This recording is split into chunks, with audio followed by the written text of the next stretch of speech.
stripped of his powers and sent to Skyrim to prove he is worthy. In this challenge, we ask and answer one simple question.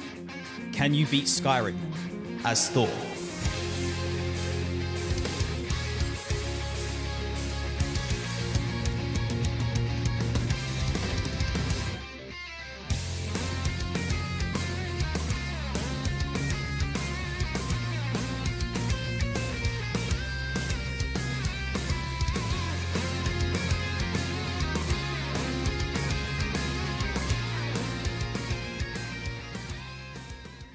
As we speed through the character creation and Helgen, I'll explain how we're going to do this and the rules of the run.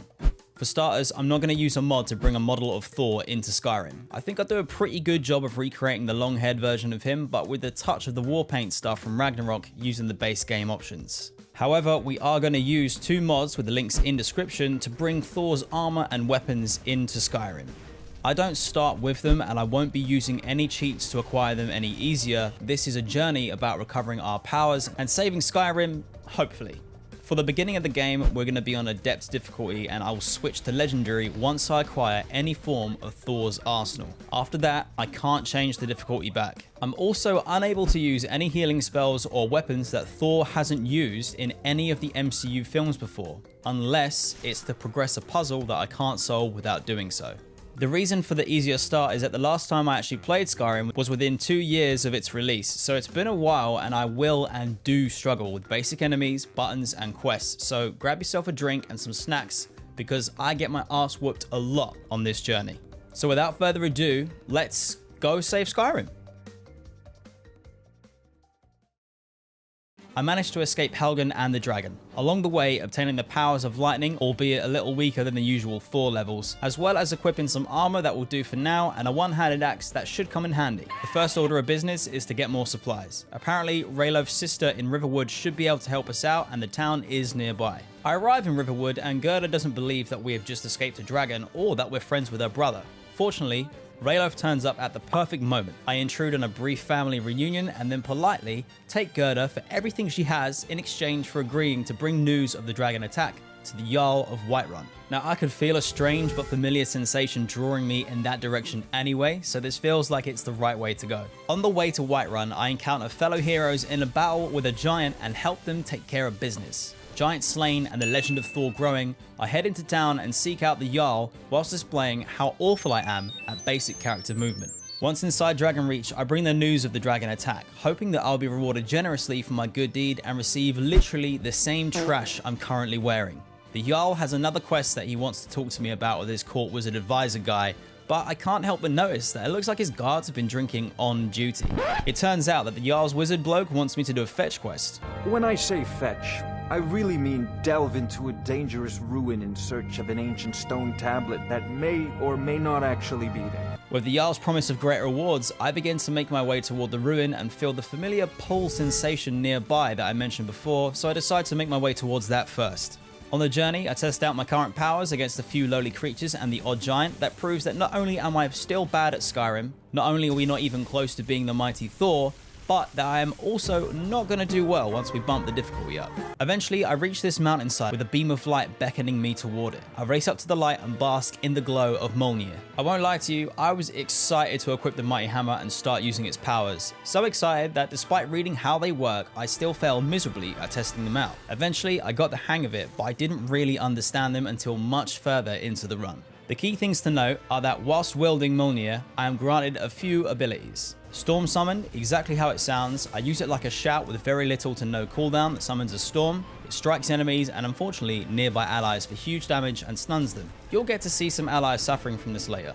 Fury, which causes power attacks to fire chain lightning at the target, and man, I love this one. Might, which I didn't realize was a toggle on-off enchantment for lots of sections of the run. The enchantment makes power attacks send targets flying, equivalent to the level 3 unrelenting force shout, and causes an AoE shock explosion with damage and knockback. And God of Thunder, a once per day use that makes my eyes glow, lightning all over my body, insane regen on all resources, and a damage boost as well. With the hammer obtained, I make my way to Riverwood to sell any junk, head towards the ritual stones to make sure that everyone knows I am indeed a mighty warrior, contract rock joint from a wolf, and of course, take the most conventional path up to Bleak Falls Barrow. I arrive and take on the bandits out front a little cautiously, but I quickly warm up as I make my way inside and fight a few more enemies like bandits, skeevers, giant spiders, treacherous dark elves, and the first Draga, who are all no match for the might of Thor, so it's time to turn the difficulty up to legendary. Now, the Draga take a few more hits to take down, my stamina is depleted after a few swings, and they also kill me in 1 or 2 hits, so from this point on to the end of the run, any fight against multiple enemies is dangerous. I'll be looting as many health and stamina potions as possible because I am bad and will need all of them. Also, as I sit here writing the script, I just realized that I've never actually completed vanilla Skyrim on legendary. Why did I think this was a good idea? A few deaths, fights, and complex puzzles later, I reached the end of Bleak Falls Barrow. With the first dragon shout under my belt, it's time to recover the dragon stone we were sent here for, which happens to be the property of this sleeping Draugr overlord, who I surprisingly returned to sleep a lot easier than expected. I exit the dungeon and take in the scenery for a moment. Even without visual mods, after all these years, I still appreciate the beauty of Skyrim. Anyway, it's back to Whiterun, where I bump into the most rude NPC in all of Skyrim, Nazim. I take the blessings of Talos to remove the rock joint, deliver the dragon stone, and just as I mention my rewards, Farengar, you need to come at once. A dragon's been sighted nearby. You should come too. the Jarl now requests my help, which I take as a good indicator that the legend of Thor is growing. He also tells me that I can buy property in the city as part of a reward, and he also hooks me up with some sneaky boots. Not really sure if I'll have use for these being a mighty warrior, but whatever. Everyone is instructed to make haste and help fight against the dragon, but they seem to be taking their sweet ass time to do so, so I hop down from the rafters and head toward the dragon's last known location. Seriously though, look how long it took for the captain of the guard to arrive and start organizing her troops. And the same thing happened at the rendezvous point for the dragon. Cowards. Waiting around for them got a bit boring, so like all good heroes, I went in alone. The dragon appears and I finally have a chance to test out Mjolnir against a real threat. I take some damage, but for the most part, manage pretty well in the fight and end up celebrating my victory by absorbing the dragon's soul. Bit weird, it must be a god thing.